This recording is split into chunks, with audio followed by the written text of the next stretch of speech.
He is on this show doing a guest set because he's the only non-white comic, and the diversity clause in the contract with Geaux says I have to have some sort of color.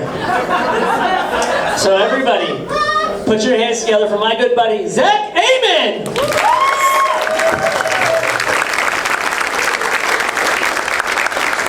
Keep it going for David. Yes, the diversity hire is here. I am black. I don't know if you guys can tell. I am black. Good to be here. What's up, my dude? Brothers. BLM. Good to be here. You know, let's go into it. Did you guys hear about what happened with Lizzo? Yeah. So yeah, Lizzo's got some allegations against her. You know, her and her dance captain. Apparently, they're a little fat-phobic, which is kind of funny to think about. Lizzo and her dance captain being fat-phobic. That's kind of like calling the kettle, you know, African American. That's, you know, that's a little ridiculous. Like, I just imagine her dance captain coming in and being like, God, these fat bitches are so lazy. And Lizzo's like, I ain't putting up with that. And she grabs her flute and walks outside and plays a tune like Willy Wonka. Willy Chonka, if you will. She plays a little tune, out come the dancers, you know, waddling, taking their time, you know. They finally get up to her and she's like, it's about damn time. But man, it's crazy. Like, they talked about how there was like a banana in a stripper's pussy and she was trying to get her friends to like, the dancers to like eat it out of her. Right? I'm like, God, if there's only one way to make me eat fruit. Hell yeah, man.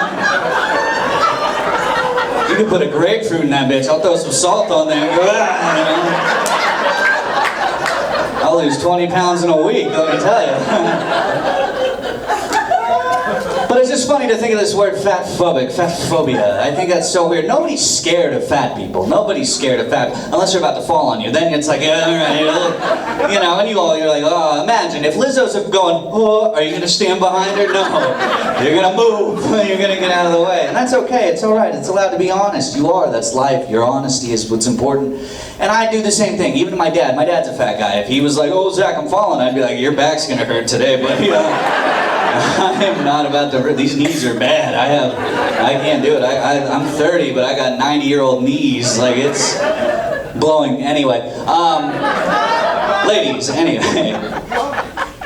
But no, it just cracks me up, these you know, these people, these fat, and you know, I'm not, you know, shaming fat people. I want you guys to know that. I'm not shaming fat people. It's just the confidence is a little annoying, isn't it? Like, it's just a little, you know, it's like, have you ever met an ugly girl that thinks she's hot? You know, they just have way too much confidence, and it's like, relax. Your reflection jumps if you look in a mirror, like, you know, you're like, whoa, hey, just relax. I had some abortion jokes earlier. I got in a conversation with a buddy the other day about what's worse, adoption or abortion.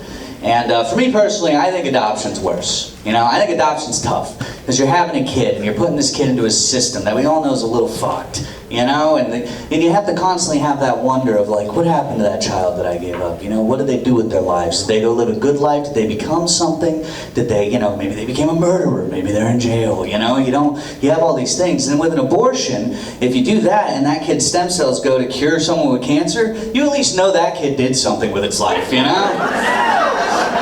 That's where I'm at with all of that.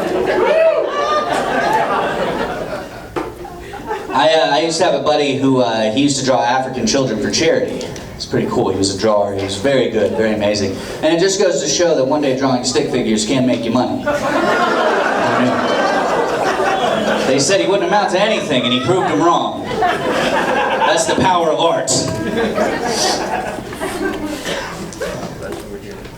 Just, it's kind of old news, but she popped up the other day about the Down syndrome model that is with Victoria's Secret.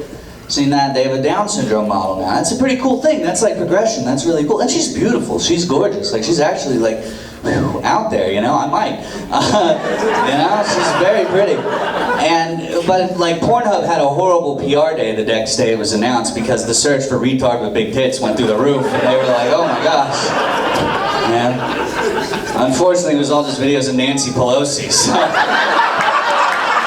everybody was pissed.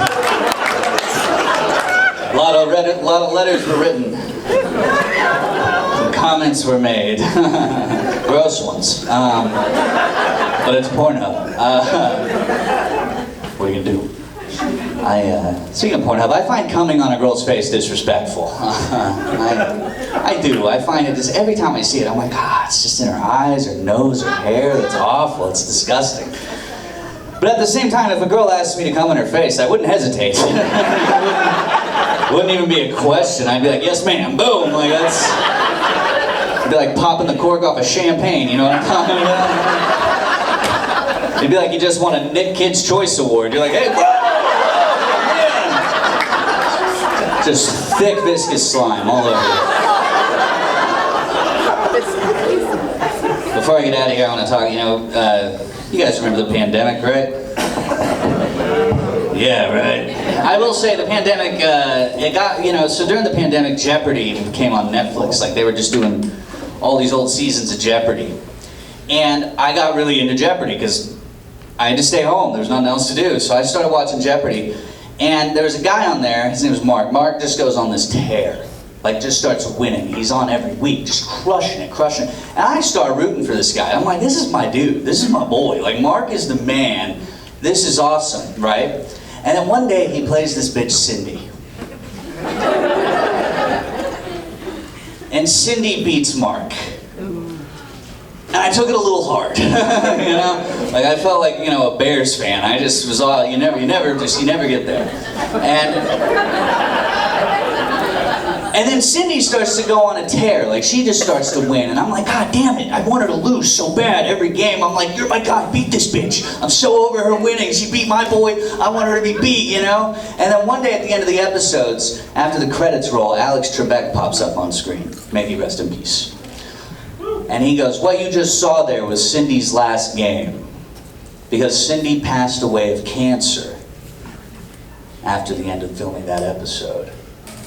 And I was like, even God didn't like that bitch! Thank you guys so much. My name is Zach Amon. Give it up for David. Keep up the rest of the conversation.